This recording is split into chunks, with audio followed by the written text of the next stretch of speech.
You're listening to an Airwave Media Podcast. Refreshing wild cherry cola meets smooth cream. The treat you deserve. Pepsi Wild Cherry and Cream. Treat yourself. USAA knows dynamic duos can save the day, like superheroes and sidekicks or auto and home insurance. With USAA, you can bundle your auto and home and save up to 10%. Tap the banner to learn more and get a quote at USAA.com/bundle. Restrictions apply. Yo, Saturnalia! Yo, Saturnalia, can't leave you hanging. Hi, it's Jen. And Jenny. And we just wanted to take a few minutes to tell you about our Patreon. Our Patreon is what helps keep the podcast going. We don't make nearly enough to keep the podcast running without the support of our listeners. Did you know that Patreon subscriptions make the perfect holiday gift? And each subscription helps us keep this podcast going. It helps us keep the lights on. Subscriptions start at $3 a month. I'm not saying I talked to the Perkta about this, but if you got a subscription for yourself or others, I bet she'd go easy on you. Good Lord. Plus, patrons get exclusive extra episodes, early episodes, and your name mentioned at the end of one of our episodes and more. So please consider signing up to our Patreon at patreon.com/ancienthistoryfangirl. That's patreon.com/ancienthistoryfangirl. Happy holidays. My, what big teeth you have, Frau Holle. The better to eat your children with, my dear.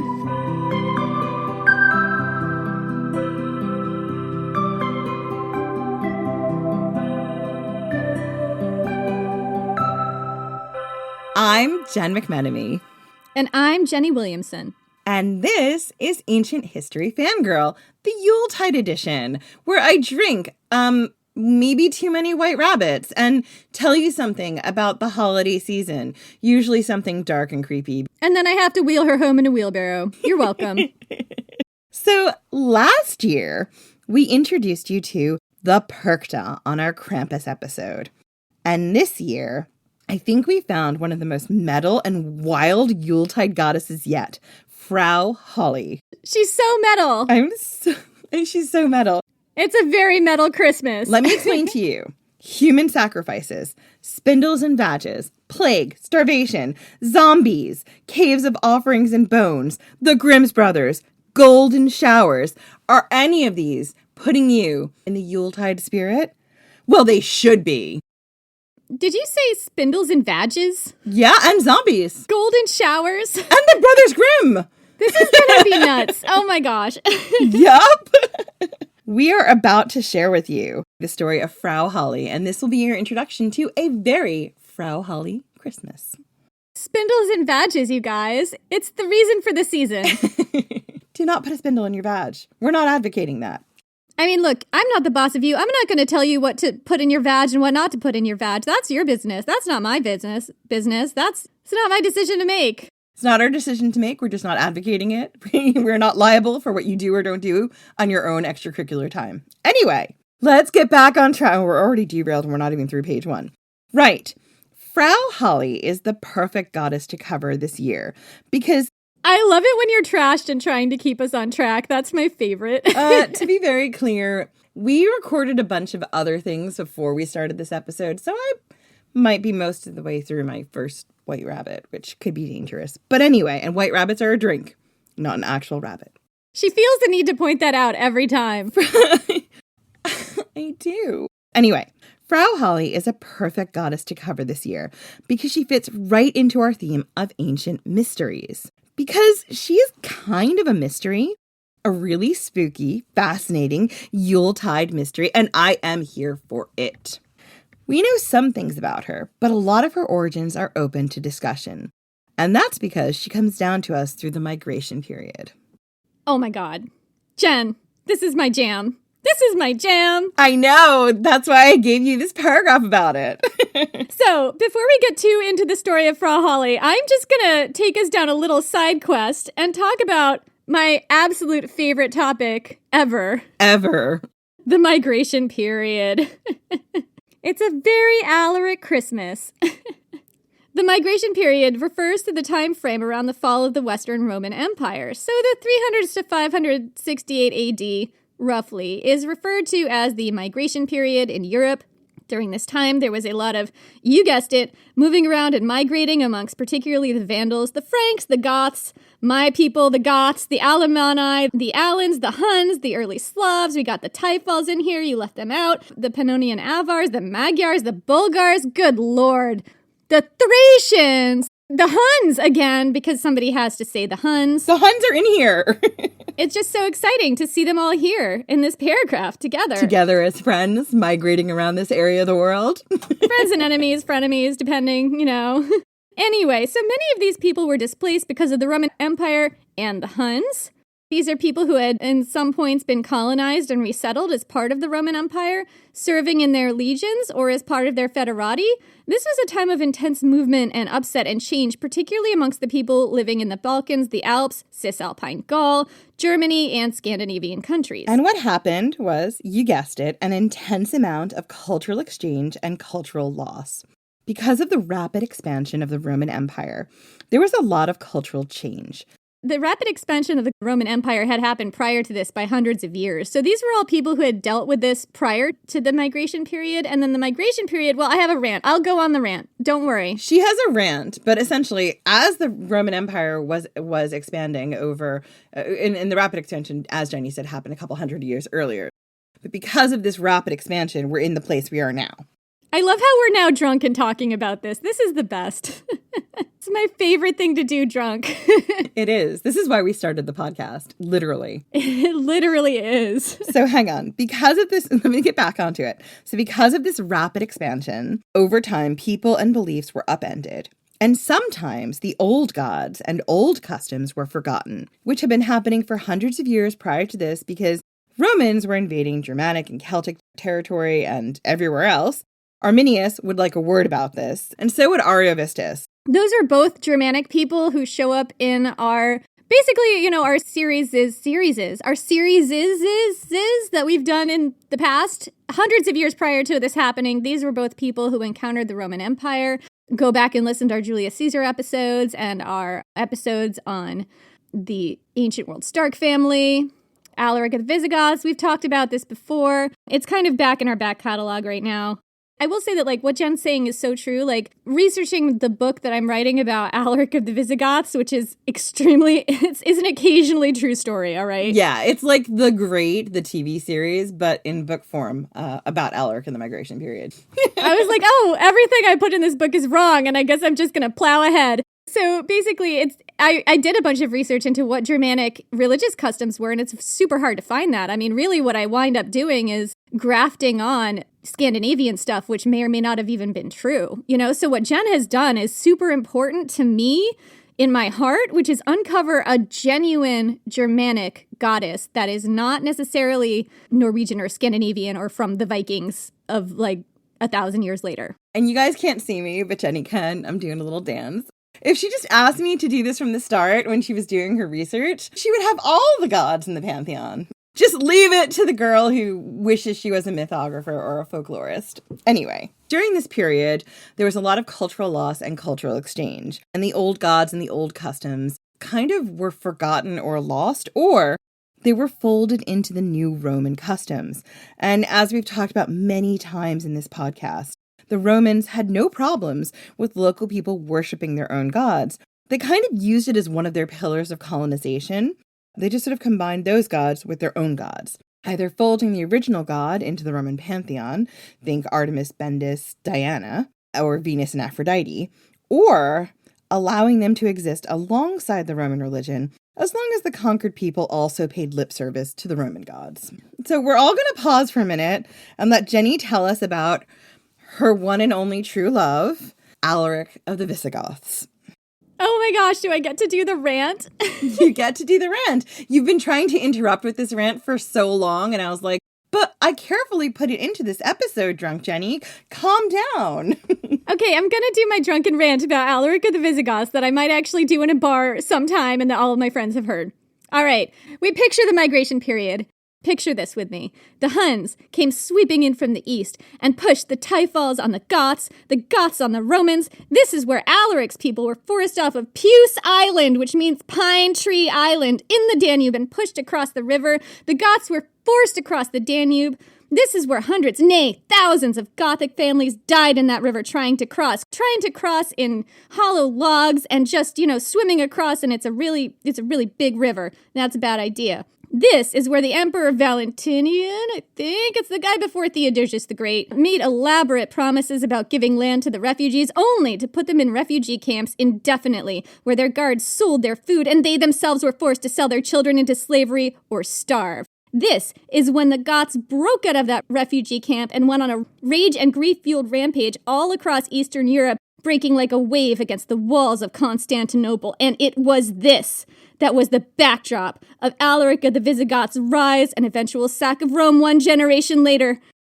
Don't mind me. I'm just freaking out over the fact that I get to talk about Alaric one more time. And you know what? He possibly would have known about Frau Holle. He was an Arian Christian. I think he would have known about Frau Holle, and I kind of think she would have had a crush on him.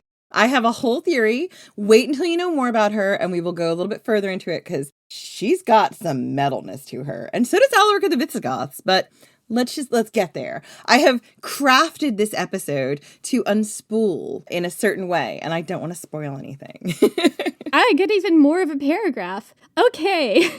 So many of these cultures, Alaric's cultures, didn't write down their religious practices. I mean, look, a lot of people were Christian by this time, but there was still a lot of non-Christian beliefs underpinning that. They didn't write down the names of their gods or the stories of their gods. And that's definitely something I ran into when doing the research in my book. It's really hard to find, at least for me. I mean, maybe there are people out there who know all this stuff. I am just a mere Manhattan copywriter. No Hugo nominations. No Hugo nominations as of yet.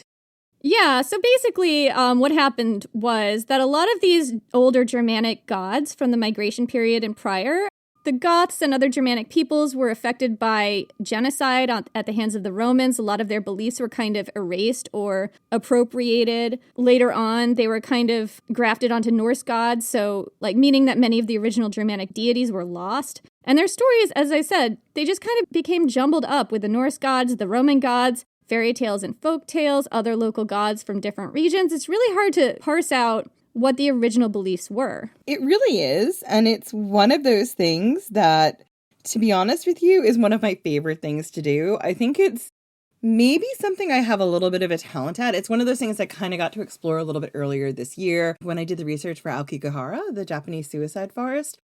I really love the intersection of history and mythology and what they tell us about culture and what they tell us about the overlap of the two. So yeah. The stories are there if you know where to look for them, and I frequently do, weirdly enough.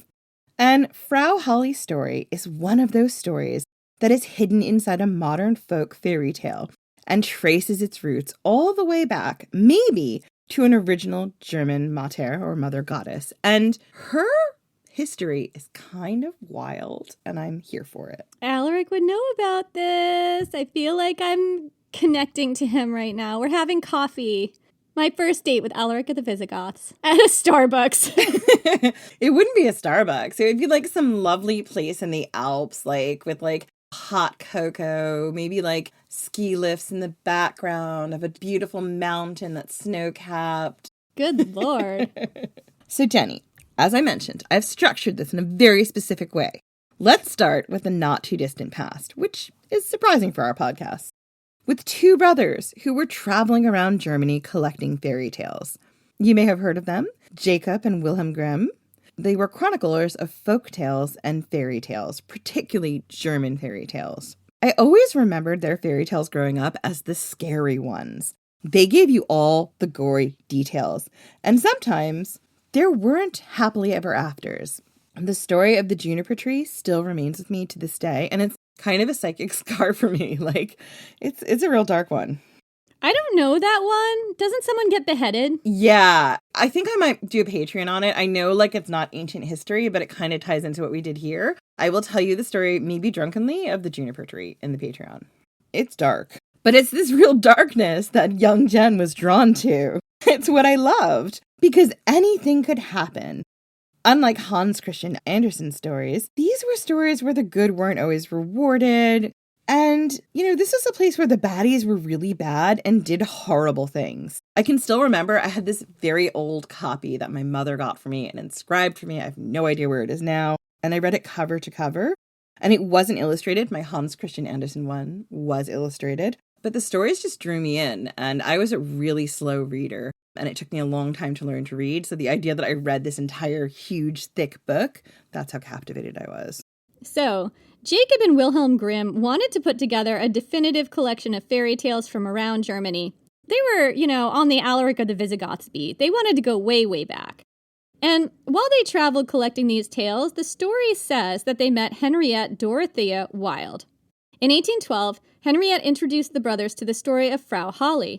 And it's safe to say she was a good storyteller because Wilhelm would go on to marry her in 1825. And Jen did a little bit of a deep dive into the Brothers Grimm and was astonished. I'm speaking for you right now. You were astonished by what she found out. Yeah, so I really was astonished. I hadn't done too much of a look at them as chroniclers or mythographers or folklorists. But, I grew up a relatively sheltered American, and I kind of only knew about the Brothers Grimms as guys who wrote down fairy tales. Yeah, but in Germany, they're known for a lot more than just the fairy tales. Jacob Grimm was a librarian, linguist, politician, and author. Together with his brother, they collected not just the fairy tales of Germany, but also the epic poems and mythology. Jacob Grimm was fascinated by language and how language worked. He put forward a case that Frau Holle might actually have once been an ancient goddess.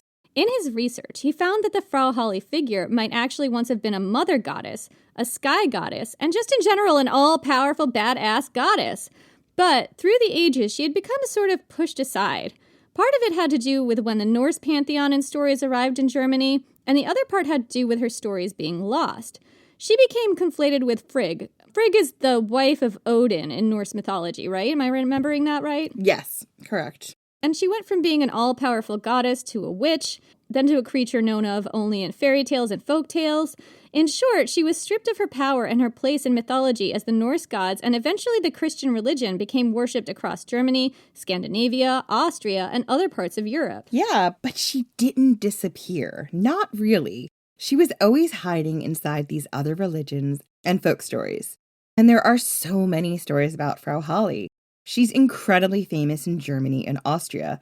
If you go onto YouTube looking for a documentary about her, which I did, I like a good documentary to start things off when I'm doing my research. Isn't that how we describe ourselves in our original bios? Is like we're just a couple of randos who watch a lot of documentaries. That's our qualification for having this podcast. Not untrue. But one humble Manhattan copywriter, no Hugo Awards. And a BA in writing. However, if you go onto YouTube looking for a documentary about Frau Holle, you find a collection of fairy tales in German telling the most popular story of Frau Holle. And while there are lots of other stories, we're just going to focus on this one fairy tale, as it was compiled by the Brothers Grimm, because that fairy tale might give us a clue to the real Frau Holle, the ancient goddess who was worshipped before all of the German pantheon. He was worshipped before Woden, Thor, Freya, or Loki, and who today is finally being found again amongst the fragments of other fairy and folk tales. Because once Christianity became the dominant religion, that is where the pagan deities and worship of them hid, in the fairy tales and rural folk stories. These stories kept alive the old gods, the old legends, and allowed them to continue to breathe a new life and find new believers.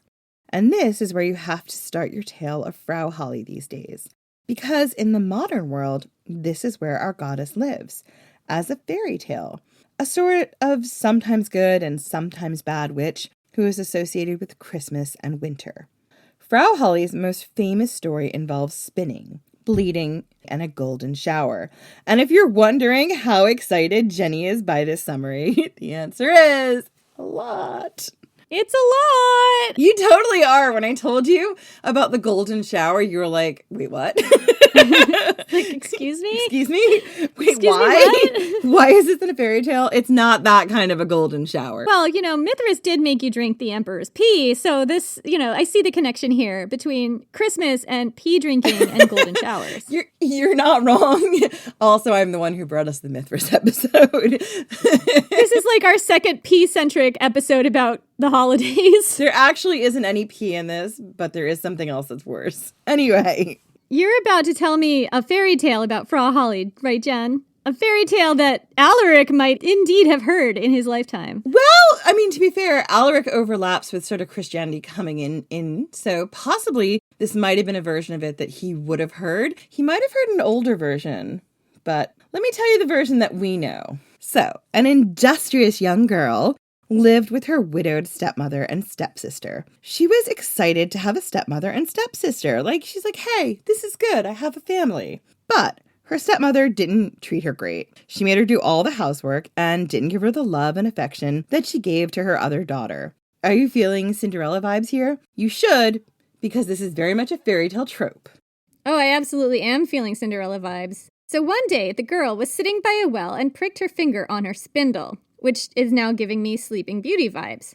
She accidentally dropped the spindle into the well. She was scared that her stepmother would punish her for losing the spindle, so she jumped into the well. I mean, how awful must her stepmother have been to this poor kid to make her think jumping into a well was the right move here? I feel bad for the kid. Right? Can you imagine, I've lost a spindle. It's better that I jump into a well that I may not be able to get out of to find said spindle than confess to my stepmother that I've lost a spindle. So anyway, this terrified girl jumps into a well and she finds herself not dead or injured, but passing through the water and emerging into another world. And this actually is giving me really ancient Celtic and British vibes because there is sort of an Iron Age British and Celtic religion that we don't know that much about that has to do with water as a liminal space. I mean, there's a lot of tossing of broken swords and artifacts and even putting bodies into bodies of water as a way to offer them to the gods who were seen as being in this other world that you could get to via water. And you should be getting those vibes. You should be, because there's something in this fairy tale that's going back further and further to the Celtic and Germanic influences, which definitely would have crossed in this area. Yeah. So anyway, in this story, the girl passes through water and emerges into another world. In this world, she smells fresh baking bread and passes an oven. The bread asks her to take it out of the oven. It's talking bread, and she does. It is. It's like, oh, please don't let me burn. Please don't let me burn. Well, she's like, okay. She's like, I don't want you to burn. I think that would be bad.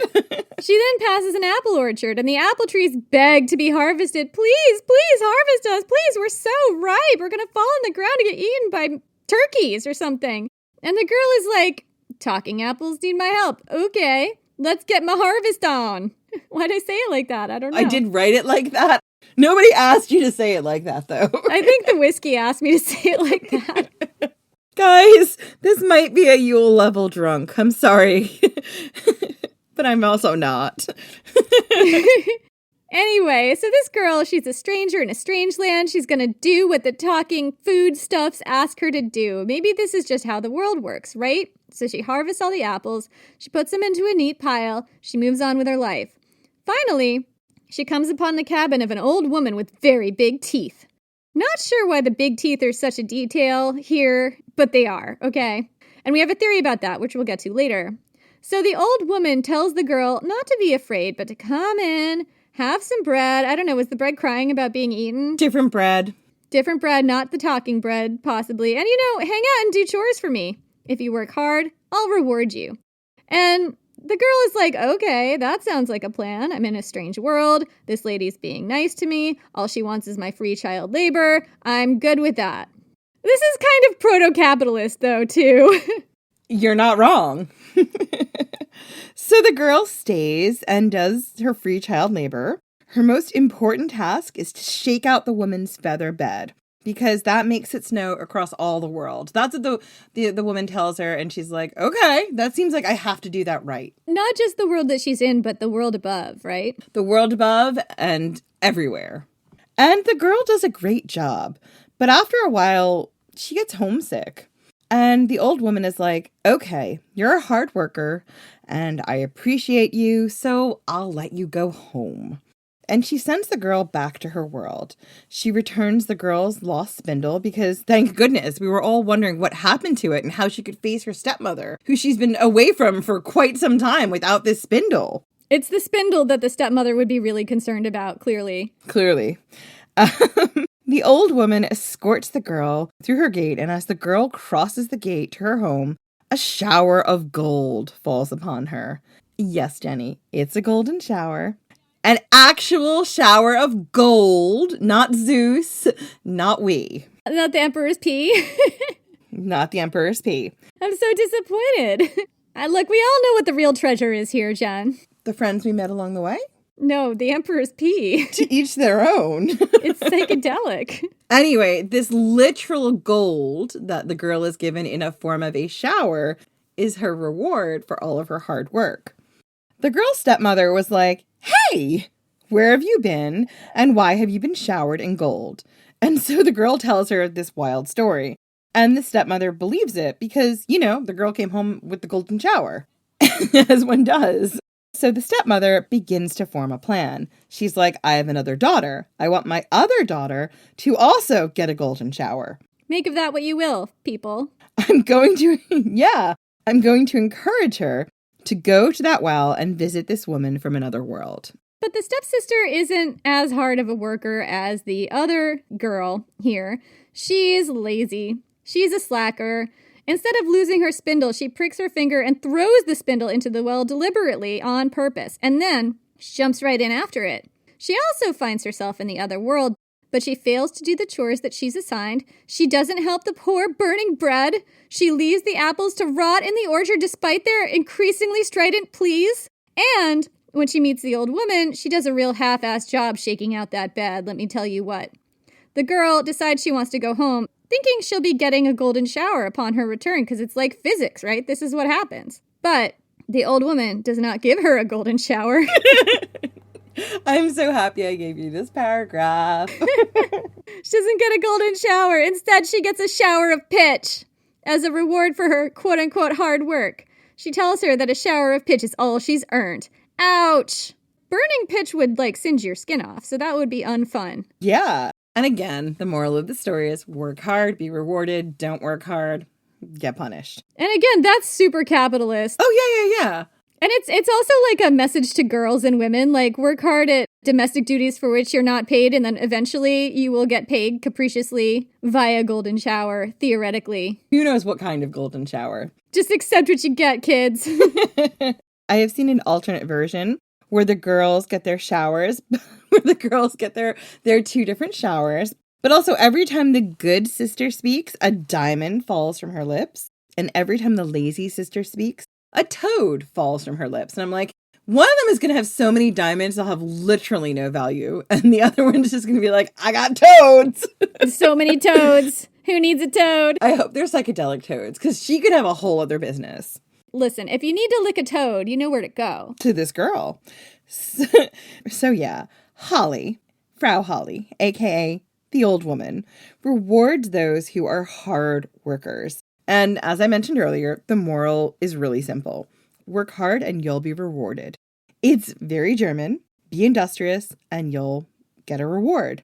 It's also very much a fairy tale trope, weirdly capitalist, weirdly about sort of morals and virtue and somewhat Christian. Specifically targeted towards women, so kind of upholding the patriarchy here because women's unpaid labor upholds capitalism. True, but think about the people who would have heard this. It wouldn't just be women, it would also be boys. There are also tropes in fairy tales that are geared towards boys about being industrious workers, about boys who aren't, who are slackers essentially, or who are off gathering wool. They don't get rewarded in the same way. There's another whole section of fairy tales where boys kind of also get comeuppance for not being industrious. Boys also get to have more adventures than girls do. Fairy tales are my jam. I could go on and all about all the tropes, but I'm not going to. I'm just going to say that this particular motif is repeated again and again, particularly in German fairy tales. Now, what you're probably asking yourselves is, how does this fairy tale tie into our goddess, Holly? And this is actually the right question, because this folktale shows us what happened to Frau Holle with the advent of Christianity. She was pushed into the margins, remembered only as a cautionary folk creature. But her story goes back a lot farther, and it's a lot grimmer. Come on, Grimm Brothers. It takes a real dark turn, you guys.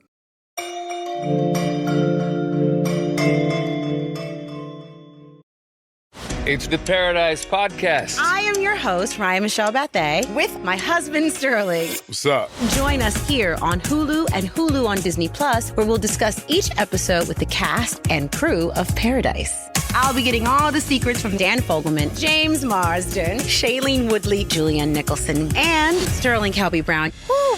Paradise, the official podcast, is now streaming. And stream Paradise on Hulu and Hulu on Disney Plus. Is there a baby in your life who's about to start solid foods? This can be such a confusing and stressful time.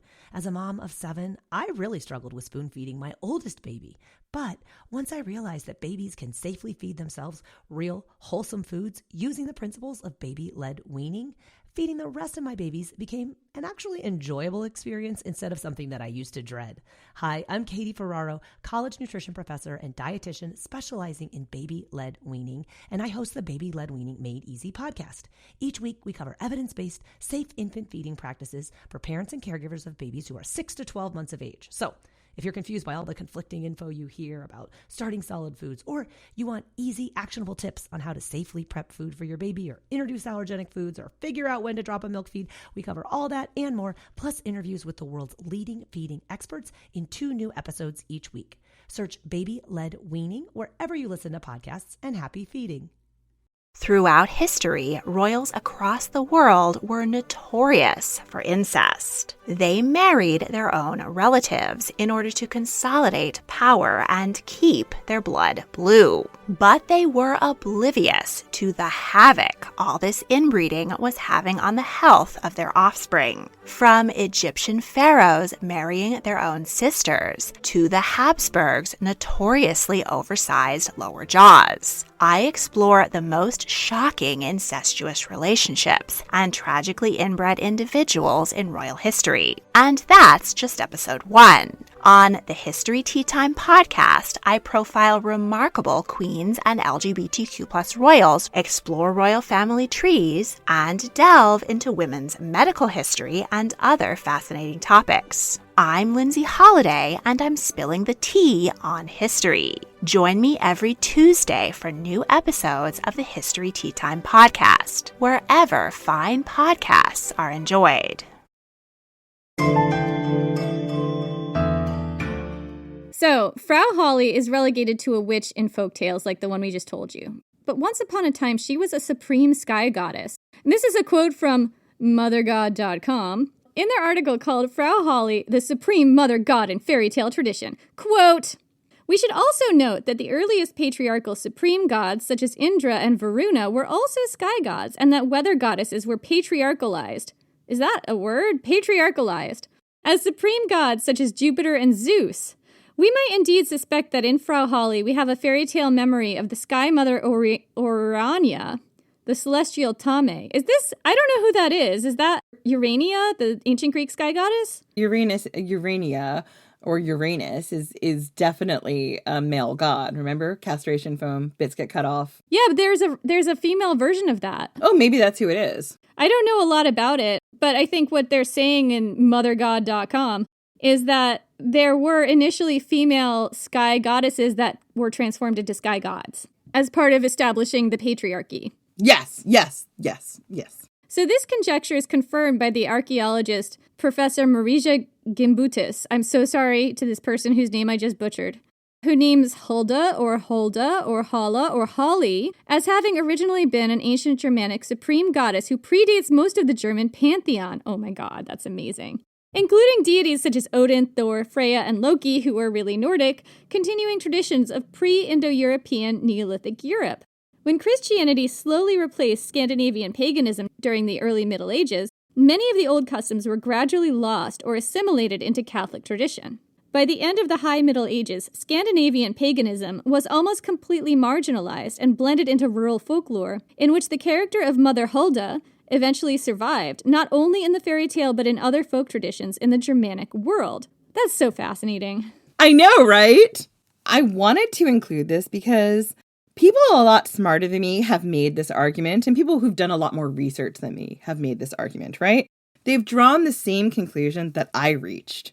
Frau Holle or Holly. I always feel like calling her Frau Holle is like calling her like a mother or like Lady Holly. And then I'm like, is that right? I don't know. She does deserve respect. So maybe. You know what? Be safe and give her the most respectful title just in case. Absolutely. So Frau Holle, this folk character, was once an ancient goddess whose stories were preserved in the rural folk tales of Germanic, Scandinavian, Austrian, Alpine, and other people. But in order to trace that story, we have to look at what Frau Holle was the goddess of in ancient times. So Frau Holle or Hulda or Hulda or Hala was a sky goddess. She controlled the weather, just like Thor. And that's where a lot of this conjecture comes from, right? Thor controlled storms. So Frau Holle does as well, the snow. She is particularly associated with winter weather and snow.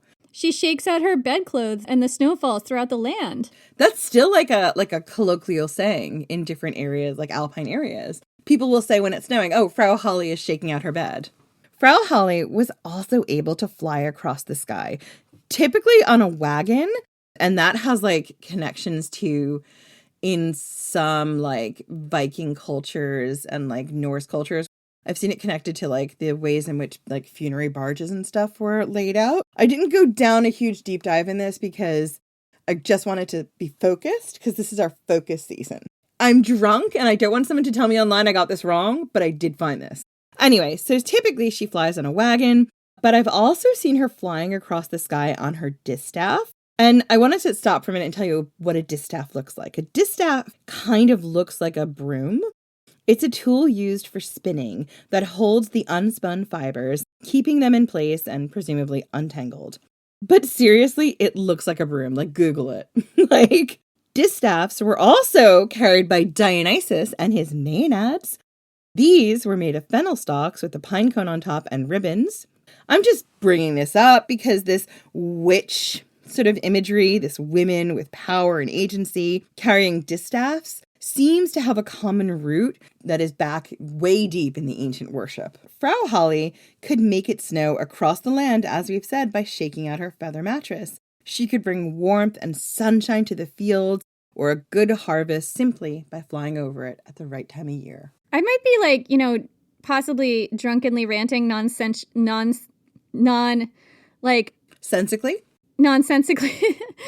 Nonsensically about something, but I feel like there's something to be unpacked here about women being shown flying on distaffs or brooms. Like, these are implements of women's subjugation. Like, they're implements of housework that are traditionally tied to women as women's work, and here the woman is subverting that by using it as an instrument of freedom.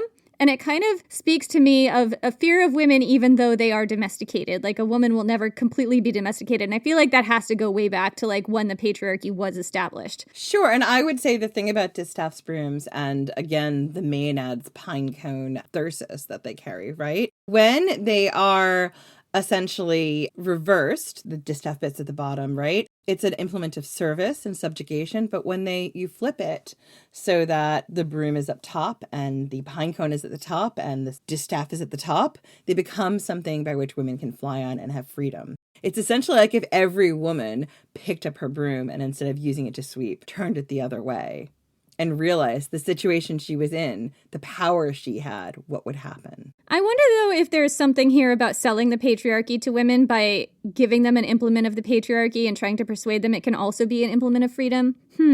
Potentially. I mean, I know that the maenads carried around their dick sticks, and those maenads could not be tamed. So I do wonder if there is something here with these other distaffs when they are being held and used essentially as staffs or instruments for flying that is about freedom that they don't have normally in their life. So, Frau Holle is sometimes considered to be the same goddess as Perchta, in that she is a goddess of two forms, although it has been said that Frau Holle might be a triple-formed goddess.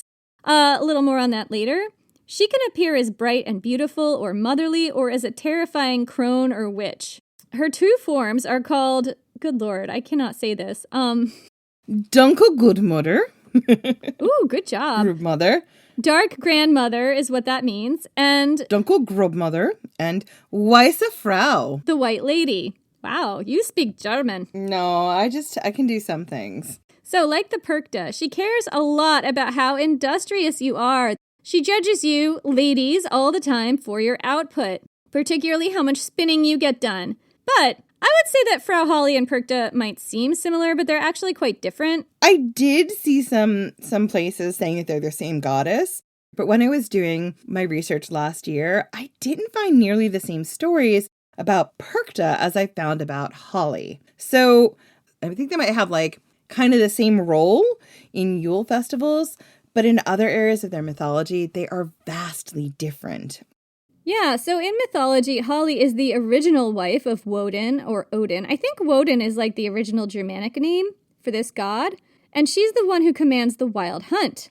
She drives the dark spirits, demons, and monsters out onto the winter winds and leads them on their chase across the skies. She's the one who commands this host, not Woden. She's the one with the power, and she knows how to wield it. Frau Holle is the goddess who receives all the babies who die in infancy. Later, when Christianity begins to appear in folk and fairy tales, Frau Holle receives all the babies who die before they are baptized. Gotta make that distinction. But the original stories say that she is the one who watches over all the babies who die as infants or sometimes small children. She's a goddess of children. In particular, she looks after them in the cold winter months.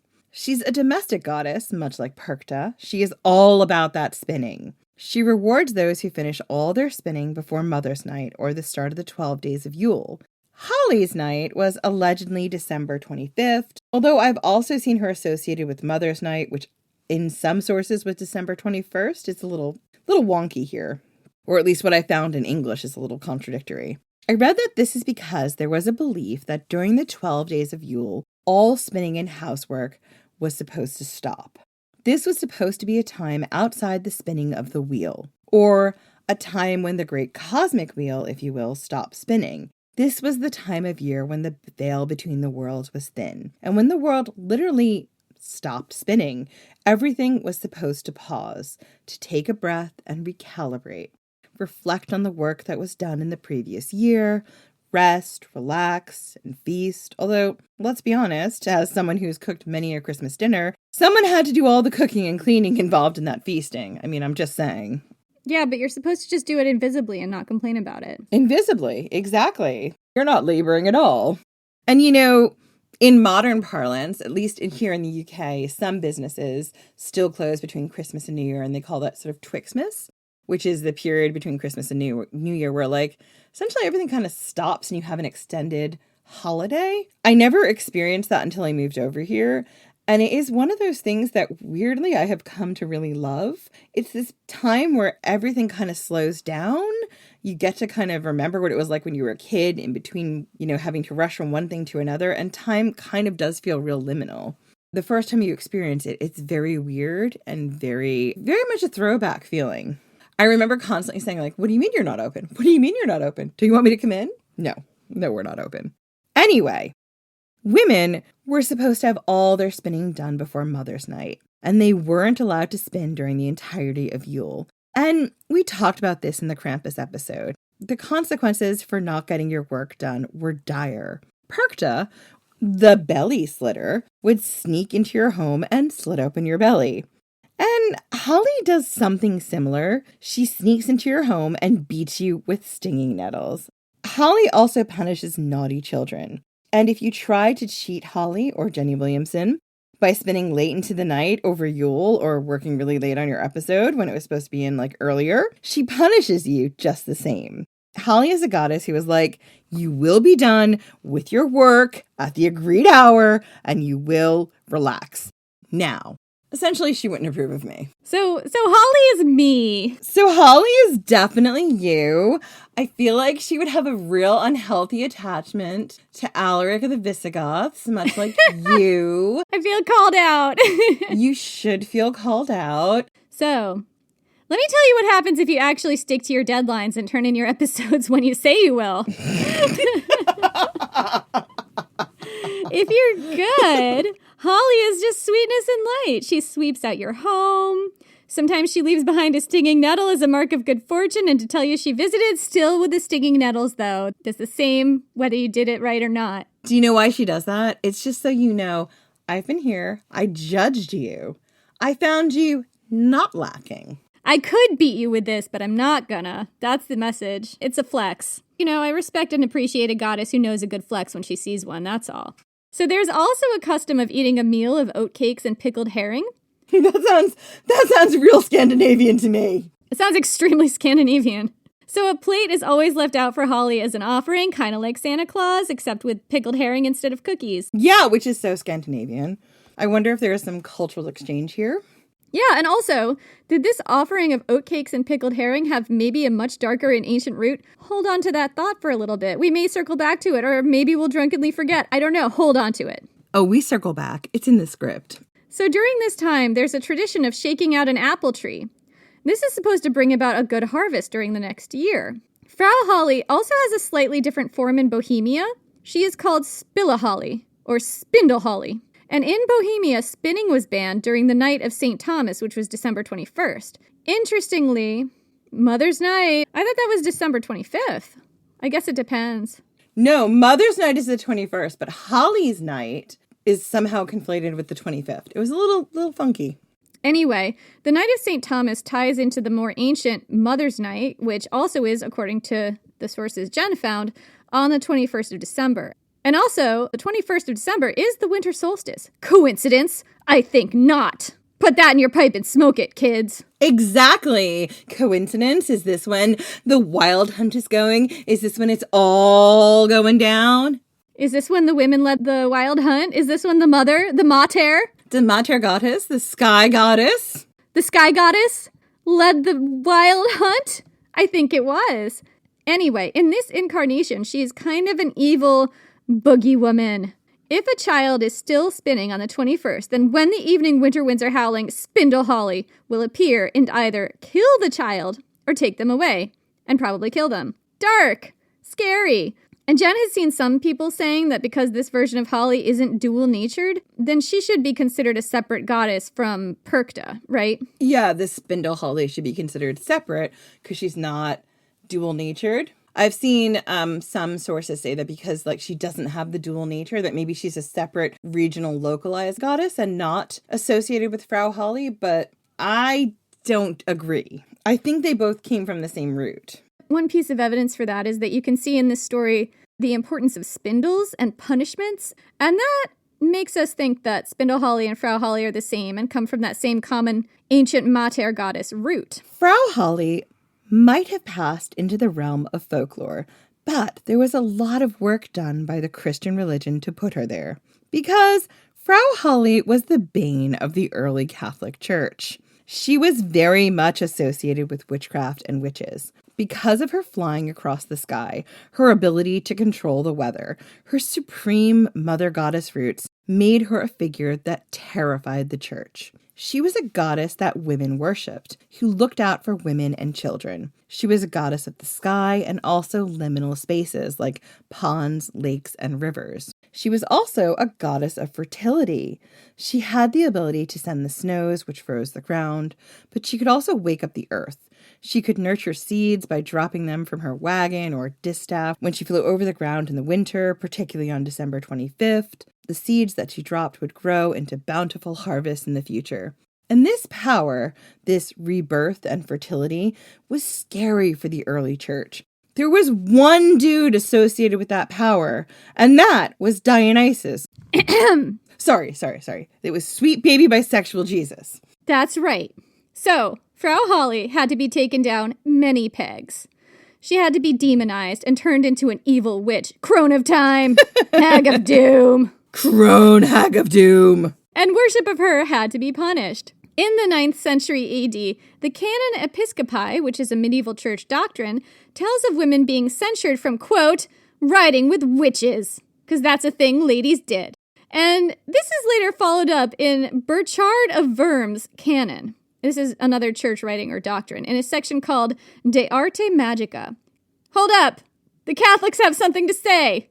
Everyone stop what you're doing and listen! Quote, Have you believed there is some female whom the stupid vulgar call Hulda, in some manuscripts Strigum Holdem, the witch Hulda, who is able to do a certain thing, such that those deceived by the devil affirm themselves by necessity and by command to be required to do, that is, with a crowd of demons transformed into the likeness of women on fixed nights, to be required to ride upon certain beasts, and to themselves be numbered in their company. If you have performed participation in this unbelief, you are required to do penance for 1 year on designated fast days. So, let's stop for a minute because we've now hit the full-on demonization of Frau Holle.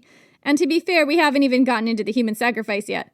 Just you wait. So, let's break down what this passage is saying and what it tells us about the early inroads of the Catholic Church in Germanic cultures. First, women were going to keep worshipping Frau Holle. Like, you could keep trying to make patriarchy fetch, but you weren't going to manage it if that meant you took away Holle, right? No, Holle was here to stay in some form or another. It tells me that there was an underground resistance to the patriarchy going on that they were trying to stamp out. Absolutely. It tells us that men were terrified of women, even, in this case, sleeping women. Yeah, because it's all about what women do while they're sleeping via some kind of astral projection, I guess. Absolutely. This passage explains that sometimes demons took on the likeness of women and went out and cavorted in the night while those women were sleeping. And this is, again, where you get that sort of image of women riding distaffs, which very much look like brooms, and all gathering under the cover of darkness to do who knows what. What were they up to? I mean, sweet baby bisexual Jesus and Dionysus, they were plotting overthrowing the patriarchy very clearly. That's what the Romans told us. I think that's obvious. So, I read in other places that your wife, sleeping right next to you, could send her spirit, as Jenny said, off to astral project and worship Holle. Meaning that your wife, who's sleeping right next to you, might be right next to you in body, but her spirit was off being naughty in the woods. Where have we seen that before? Dionysus, Maenads are calling. It just seems like patriarchal cultures everywhere are terrified of women in the woods. So, as we said, what does this tell us? Men are, as Jenny said, terrified of women. They were terrified of the power that women wielded. They were terrified of women being outside of their sight for 5 minutes. And they had to do something to get women under control, even sleeping women. These poor women are so exhausted from the spinning. They're so controlled. But I'm just thinking about what life would have looked like, right? From the spinning and the cooking and the rising early and the baking bread. And you have to finish it all before December 12th or something. Like, it's before December 21st when it's Mother's Night. Everyone else is feasting, but somebody has to cook. Who's cooking? It's you, most likely. These are all just tools of the patriarchy to keep women out of the woods and down and imprisoned. In the home, hearth, and family, go back and listen to our Gender Rebels series. Which, again, has to do with these cultures meeting, right? Because, we know in Celtic and Germanic cultures, there were martial women. There were women who were rulers and who were warriors. This is a big shift in where women's places were and what those places looked like. Because also women who did stay at home had a real job in ruling because the men were off at war. This is very much shifting to women only being in the house. So enter the church and the degradation of Frau Holle. At one point, she was a spinner of fate, a weaver of worlds, a sky goddess who controlled the weather and brought the winter. She brings the cold. I can't really say it in a Jon Snow voice because I just don't have a deep enough voice. She brings the cold. There you go. Good job, Jon Snow. Anyway, so yeah. But now the church has turned her into a witch. Women who worshipped her, even worshipped her in their sleep, according to their husbands, that's what ladies do, had to do a penance. Outright worship of Holle hadn't been stamped out yet, but it was slowly starting to happen, and men were just terrified that women were getting out from under their thumb for 5 minutes to worship a goddess that they did not have permission to worship. By turning her from a goddess whose worship was sacred to the crops, the weather, and in general life, into a witch who was worshipped in secret by women outside of their husband's permission, the church was able to manipulate her image and take control over her worshippers through penance and shame. Shame! Shame! Shame! Shame! Martin Luther, in fact, used the imagery of Frau Holle to personify the shortfalls of the church during the Reformation. Incidentally, We also suspect he was using the worship of Frau Holle and the idea of paying penance for doing so as a way to really show the corruption of the church, because this idea of paying penance for worshipping Frau Holle feels very two-faced and very much in line with the kind of reform that Martin Luther was calling for. But there were actually good reasons to fear Frau Holle.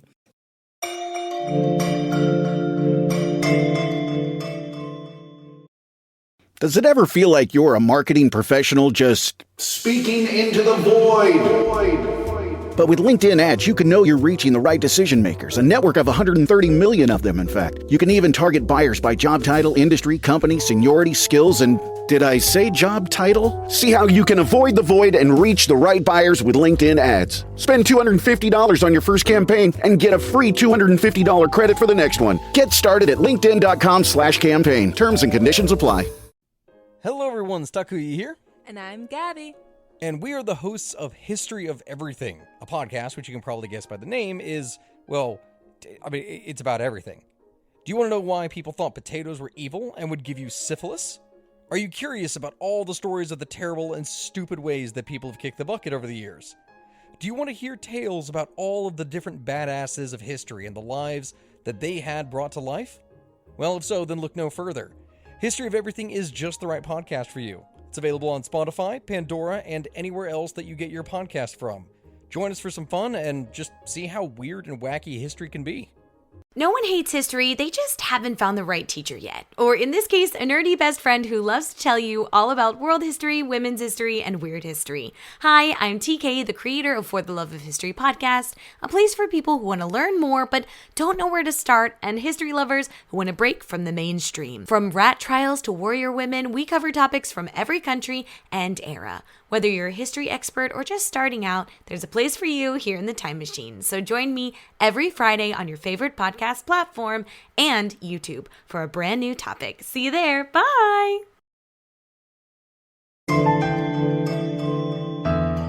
So, we're going to go on a bit of a strange journey.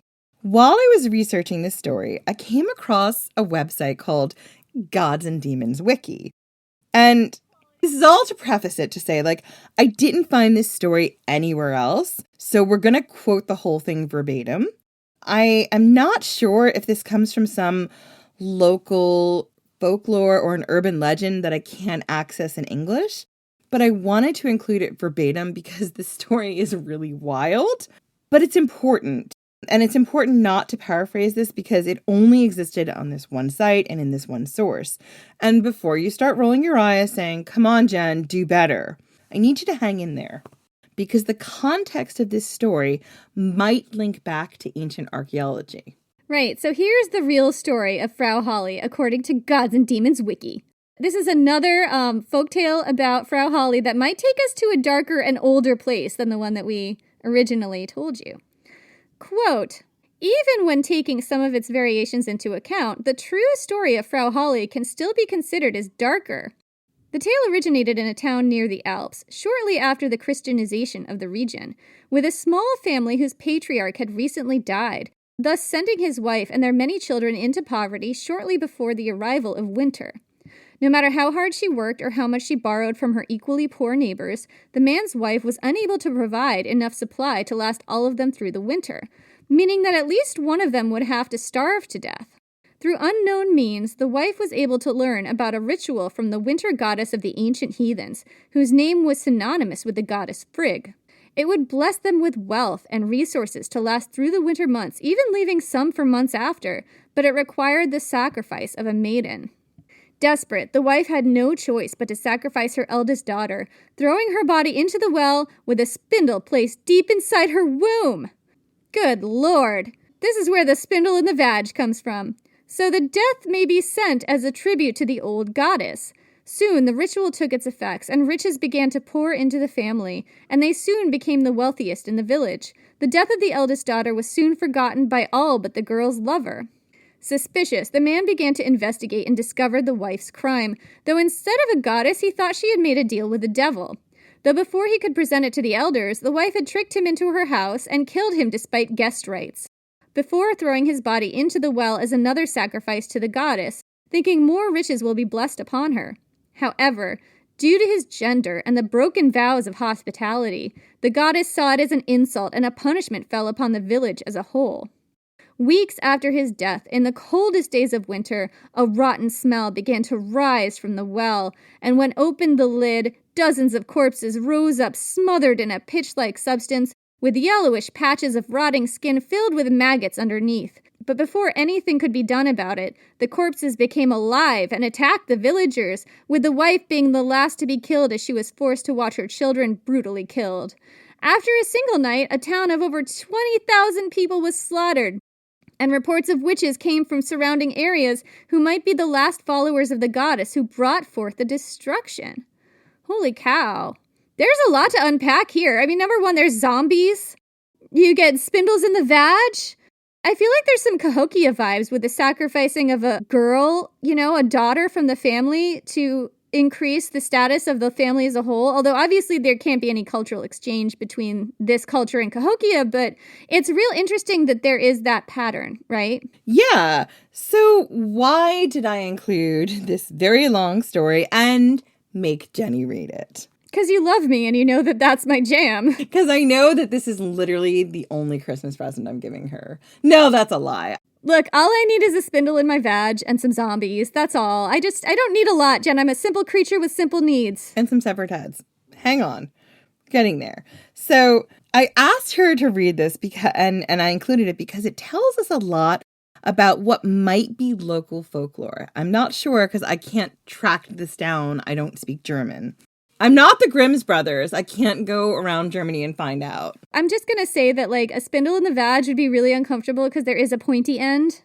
Again, we haven't advised that you do that. Safety first, if that's what you do. So again, we included this because I couldn't find it anywhere else, and I wanted to include it verbatim because it's a very dark take on the Frau Holle story. We see human sacrifice, a virgin girl being killed by her mother, then, as Jenny said, having a spindle shoved up her womb and thrown into a well. As you do. As you do. What happens afterwards? Well, for a time, there's prosperity and things are going really well. Everyone sort of forgets about this dead girl, except for her lover. And he is like, are we all just going to ignore the girl who disappeared off the face of the earth? We're just going to pretend my girlfriend never existed? Never existed. Yeah.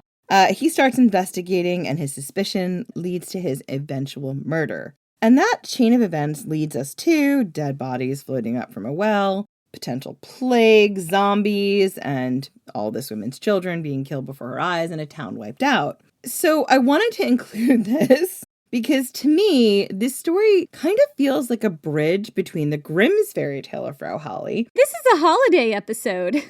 Merry Christmas, Happy Yule. Happy holidays! So I wanted to include this in our holiday episode because it feels like a bridge between that Grimm's fairy tale of Frau Holle and potentially maybe some ancient pagan worship of this goddess, this all-powerful goddess. Because Frau Holle, she can help you, but she demands some kind of tribute. One, maybe people were willing to pay in dark times. The girl's lover in this story, to me, feels very much like a symbol of the church. He's here to point out how wrong it is to sacrifice this girl and how wrong it is that no one notices or cares as long as they have a good harvest, I guess. His murder and the eventual wrath of God, or wrath of goddess from Frau Holle, that comes down upon the village shows how ancient pagan rites and worship led to maybe evil things. How the girl's greedy mother covers up her crimes pretty much leads to her downfall because she breaks those ancient guest rites. Like the law of Xenia, right? Yeah, essentially she's broken these very ancient, we know Xenia from the Greco-Roman stuff, but there apparently seems to be something Celtic, Germanic here as well. She's broken an ancient rite, and that is potentially what makes Frau Holle angrier than anything else. Right, the right of, guests to stay in your home without being murdered. It's not a lot to ask. No! To me, this story is a really interesting blend of ancient culture butting up against modern Christian culture. And when I saw this, I just couldn't look away. I was really like, I need to figure out if I can substantiate any of this story. I literally texted Jenny super late at night because I work very late at night sometimes. And I was like, this story is wild. I want to include it. I don't know if I can make it make sense. And she's like, just include it anyway. So it's the quality of work we do here on Ancient History Fangirl. Sometimes it is. We give you the caveats. Anyway, I do think this story is kind of a way station. It's a stopping place before the stories of Frau Holle became sanitized enough for children, i.e. fairy tales, and what her original worship might have looked like. And I was like, how am I going to fit this in? And then I found an article about human sacrifice, and I thought, maybe, just maybe, this story might be onto something.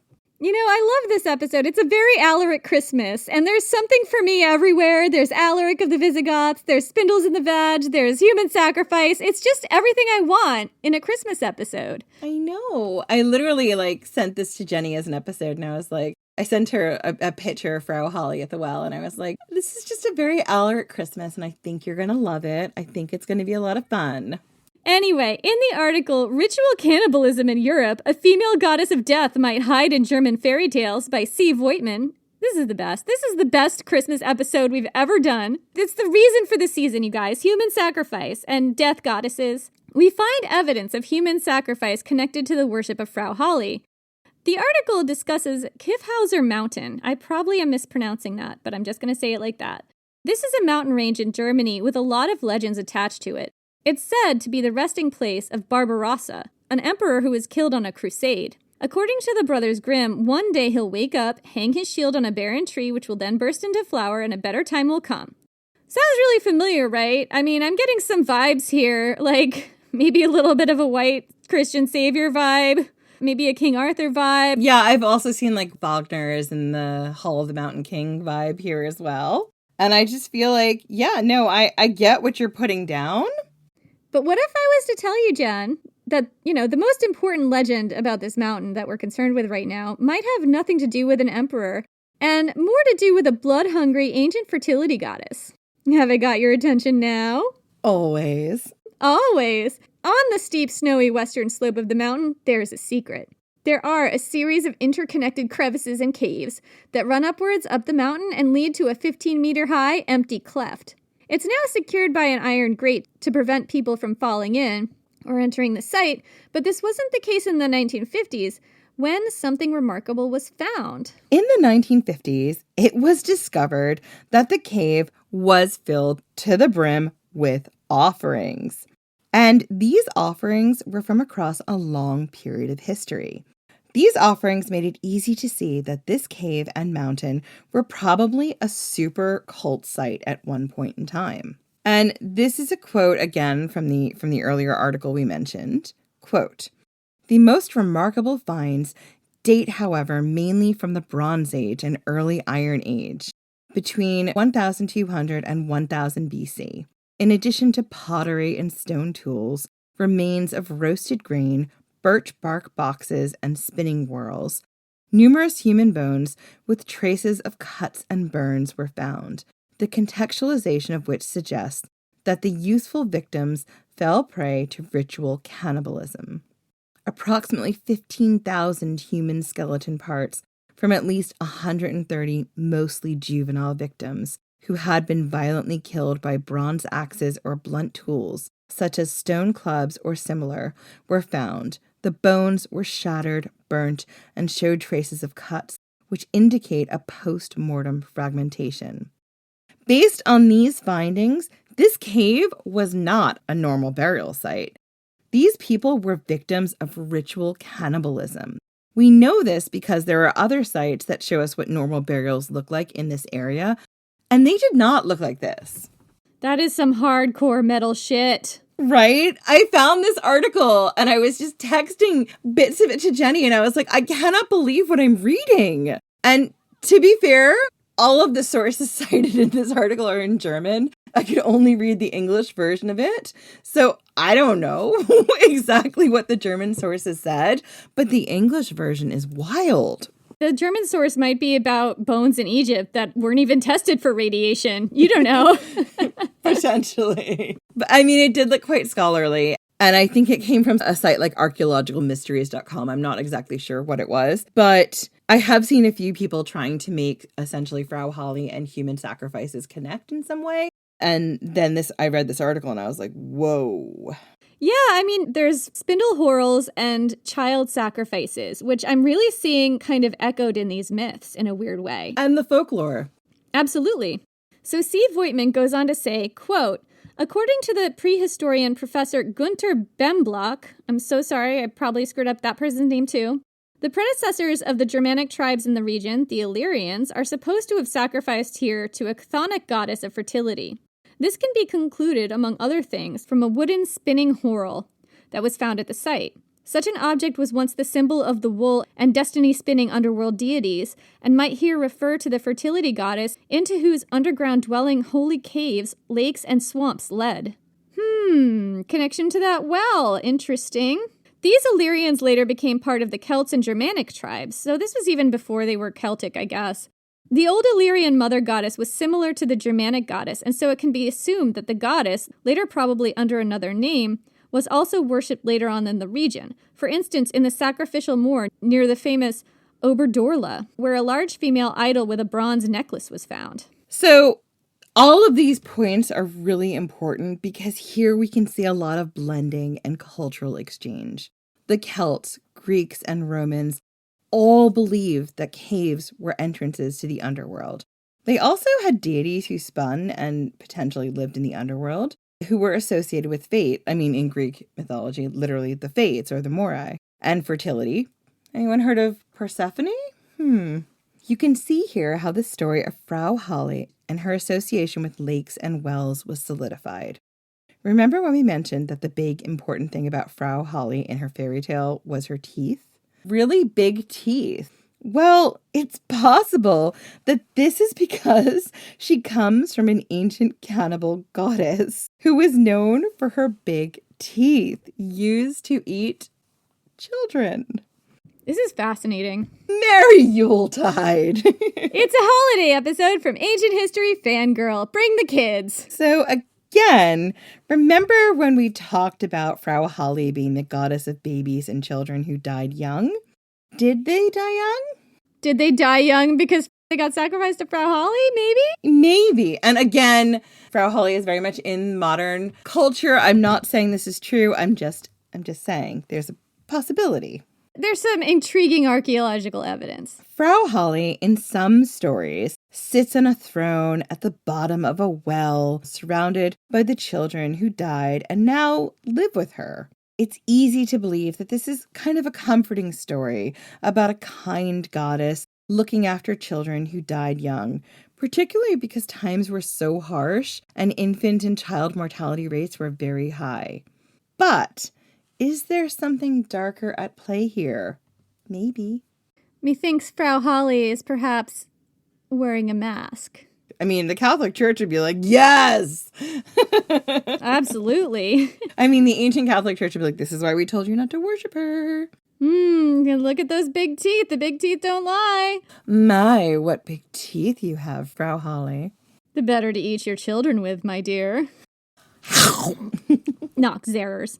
Anyway, C. Voigtman continues in his article breaking down other sites that might have to do with Frau Holle and her connection to human sacrifices. Quote, the fact that sagas and legends can survive over such a long period of time is shown by the, good Lord, I'm just going to say Cave of Virgins. I give you all of this on purpose. Is shown by the Cave of Virgins in Upper Franconia. The cave was a Neolithic cult site of the band Ceramists.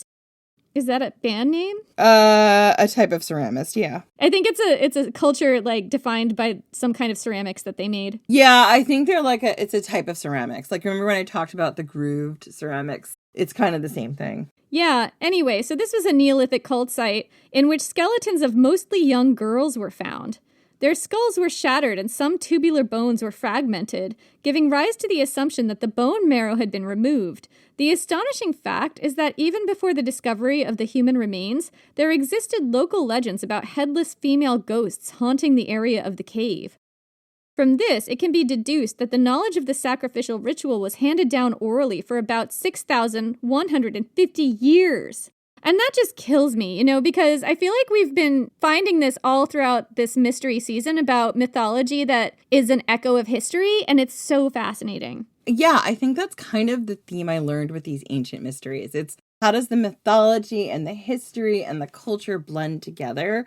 And what does that look like? Yeah, because I feel like the mythology here is like a seminal fever dream of stuff that was really dark that happened before. Like the fact that it's girls that she targets, the big teeth and the children, the drawing children into the other world and the spindles and the human sacrifice. Like it all kind of ties together in this really spooky way that feels like it comes out of your own subconscious, doesn't it? It does. I mean, again, this is all in some ways conjecture, but the archaeology tells us something. Yeah. And indeed, and going back to this quote here, so quote, "And indeed, in what concerns burials from the Liechtenstein cave near Osterode," I'm sure I mispronounced that, "which dates from the same time as the sacrifices in the Kiffhauser cave, scientists could prove by DNA analysis that people who are directly related to the buried people still live within sight of the cave. The events at the sacrificial cave at the Kiffhauser are much younger than those at the Cave of Virgins. It might be deduced that the Frau Holle saga could be the account of the cannibalistic human sacrifices packaged in a fairy tale form so that children would not be too frightened." Yeah, so there you have it. Happy Yule. Merry Christmas, Happy New Year, Happy Holidays. Frau Holle might have been an ancient goddess who required human sacrifices. A goddess of the sky and the underworld. A goddess whose worship was literally underground, and perhaps something to be feared. However, her gifts to her worshippers were life-giving harvests, weather, and the rebirth of the world. Frau Holle is still very much celebrated in modern times. So today, Frau Holle is a prominent figure in some Wiccan and pagan worship. Her name is used all over the place in Germanic countries as a tribute to her folklore. She's a part of Yule celebrations, and you can visit her bewitching pond with a giant statue to her on the Fairy Tale Trail in Germany. The stories say that Frau Holle's castle is at the bottom of this pond. It's a little bit of a callback to the most ancient times. You can hike to Frau Hollestein on the Hagberg Ridge in Lower Franconia, which is a depression in the rocks that's supposed to be where Frau Holle rested her basket and help those in need. Look how nice the giant-toothed cannibal goddess is. So, Frau Holle spent a lot of time disappeared from her ancient roots, preserved only as a figure of folklore. But those tales kept her legend alive. They kept her alive, worshipped and celebrated in a new way, waiting for a time when her story could be told again. A time when she could be a goddess in her own right, again. So that's it for this week. Merry Christmas. Happy holidays. Happy Yule. Happy Yule. Yo, Saturnalia. Yo, Saturnalia. Praise Saturn. Join us next week for our final mystery of the season, because we're in fact not done. We have one more. One more to go. Before we let you guys out of our grip. And it's a really good one. It's a culmination of so many things. Find us on social at Ancient His Fan on Twitter and Ancient History Fangirl on Facebook and Instagram. Do we have any Patreon members to thank, Jen? No, you got them all in the other episode. No Patreon members to thank, but if you want to support us on Patreon, go to patreon.com/ancienthistoryfangirl. We vastly appreciate your support. That's how we keep the lights on over here. Thank you. Thank you, and we will see you next week. Happy holidays.